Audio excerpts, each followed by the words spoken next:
ठाकुर जी ने जब रास बिहार किया, गोपियों के साथ में जब रास बिहार किया, इसी अभी जो निकल के गई शरद पूर्णिमा, उसी दिन ठाकुर जी ने रास बिहार किया। तो भगवान रास बिहार करते करते करते नृत्य करने लगे, गोपियों के साथ सहज हो गए।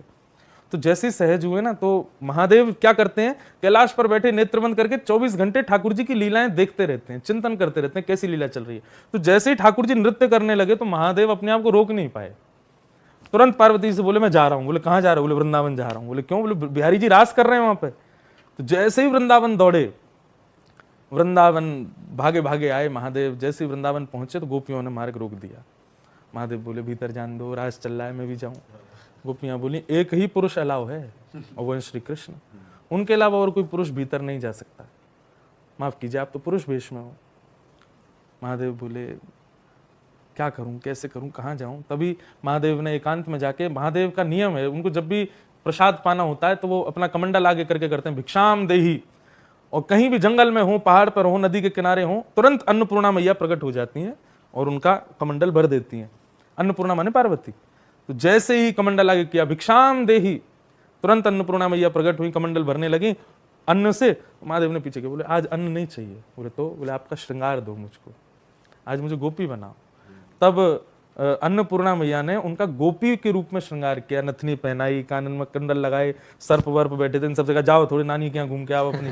हाँ, आज फिर कानों में कुंडल, गले में हार, बढ़िया सुंदर नथनी श्रृंगार किया, आंखों में काजल लगाए, बढ़िया मूछों में इत्र लगाया, महादेव के बढ़िया सुंदर जो एक गोपी का रूप होता है वो धारण कराया।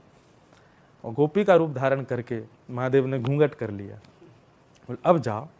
जैसे ही जाने लगे गोपियां बोली यार ये कौन है, धम धम सी चलती आ रही है, ऐसे लग रही कोई मर्दानी चाल है, ये है कौन?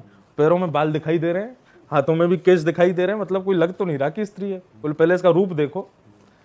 द्वार पर आते ही गोपियों ने कहा पहले रूप दिखाओ। महादेव बोले जिनके लिए सजे वही देख पाएंगे हमको, और किसी ने देखने का प्रयास किया तो देख ही नहीं पाएगा, मूर्छित हो जाएगा। गोपी बोले नहीं, रूप तो दिखाना पड़ेगा। जैसे ही महादेव ने अपना रूप दिखाया, आहा, नेत्रों में बढ़िया लाल लाल आंख हो गई हैं, कटाक्ष नेत्र कमल जैसे, उनमें काजल लगाए, तीसरा नेत्र फड़फड़ा रहा है कि कब श्याम सुंदर आए, मैं खोल के उनका दर्शन कर लूं। होठों पर लालिमा लगी है, मूछ पर इत्र लगा है, एक विचित्र ही स्वरूप है महादेव का।